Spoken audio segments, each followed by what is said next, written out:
I'm trying to refer you to the opening comments of the Senate President. He did talk about, before the President presented his budget, he talked about three things. He talked about the early presentation of the budget. He talked about the implementation of the budget.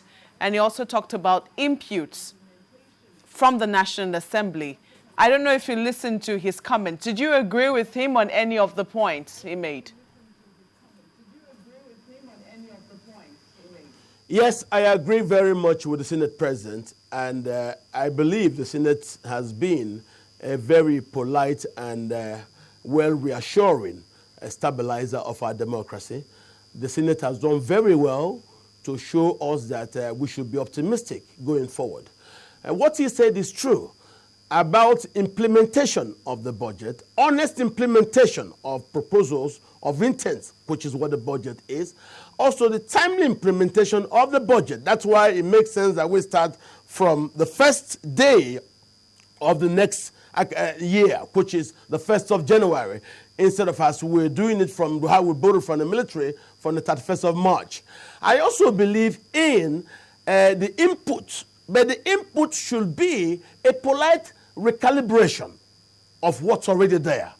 A polite recalibration of what's there, not a dumping of things that are not supported by papers. Now that's where it's very, very difficult to actually carry out some of these things that are put there. If you put things inside the budget that are not properly worked out, that are no costings available for them at the ministries, it's very difficult to assess those things because the federal law says before you assess things, there has to be paperwork for it. Now, that's why the legislature and the executive must find the rhythm to work together. That's why if there is infighting inside the one party, which is the PDP, it's wrong for us.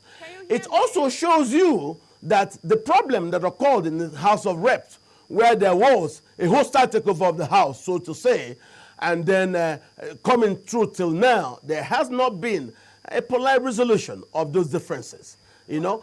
And yes, I understand a lot of things are very tight in the legislature. I know that for a fact. People don't have the money that they used to have. But you see, the trick about service is to provide yourself selflessly available for the intentions of society. The trick about coming to the federal house or to the Senate is you have done all sorts of things in life. Now you want to serve society. But yes, our transition has not said that. Society is very corrupt, and I make bold to say so. But we can reduce it. The executive have to be seen to be serious at fighting corruption. If the executive prosecutes those who go against the laws of the land, I do not think people would be so brazen as we've seen lately in actually making insertions and insisting that those insertions must be be converted to currency. That goes against could you just hold on a bit? Let's get some questions in. And our own expectations. Yes, I was going to ask, you know, if you consider the $80 benchmark a polite recalibration of the budget, because, I mean, even though that was in respect to the 2013 to 2015 medium-term expenditure framework, would that be a polite recalibration? Because the House of Reps Speaker was very, very specific when he said the extra $5 you're talking about in terms of the benchmark price was to go into addressing the deficit. So would he consider that a polite recalibration? Well, you know, once he said that, people like us who already were expecting them to make such moves, it's a good thing he said that. He was under pressure to try to fill in that gap, because normally when you say you put $5 more, most people's minds will say $5 to protect things that the executive didn't put. Fine, let it be to actually take care of the deficit. I will be very happy that that is taken care of. I don't want to see deficits if possible, but of course, deficits are a polite and integral part of budgets, but then let the deficit not be too much as a percentage of your GDP. I do not think debt is a bad thing if the debt is polite and if there are roadmaps as to how to redress those debts. But the most important thing in this It's not a matter about deficit and making amendments that can actually bring to pay that deficit.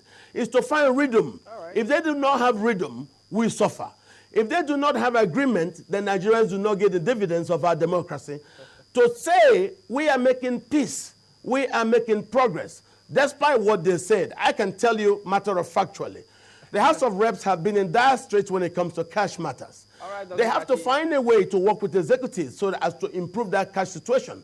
And going into a polite approach of the primary season, I know pressures exist on a lot of people, but there are a lot of ways to do this.